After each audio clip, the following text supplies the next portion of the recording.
তারা আমাকে বলল এখন জবাব দেওয়া যাবে না, আগিয়ে চলেন। 3 নম্বরে রাসূল বললেন আদ-দিমাউন নাহার, আমি একটা নদী গিয়েছি, নদী সামান্য, তো নদীটা হচ্ছে রক্তের নদী। ওই রক্তের নদীতে, খুনের নদীতে একজন সাঁতার কাটছে, পারে ওঠার জন্য যেদিকে যায় সেদিকেই একজন মানুষ দাঁড়িয়ে বড় পাথর দিয়ে মাথায় মাথায় মারে। ওই একে পাথরে মারার সাথে সাথে মানুষটা ভাসতে ভাসতে তার মধ্যিখানে, আবার ওদিকে যায় বাঁচার জন্য, ওদিকে পাথর মারে। রাসূল বললেন আমি এই দৃশ্য দেখে শিহরিত হলাম। জিজ্ঞাসা করলাম এরা কারা, কি হয়েছে?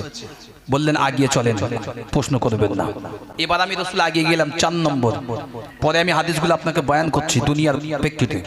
4 নম্বরে রাসূল বললেন আমি দেখলাম একটা মুখ দেখলাম, যেমন 1 কুইন্টাল 2 কুইন্টাল করে চাল থাকতো, ঠিক বলি না?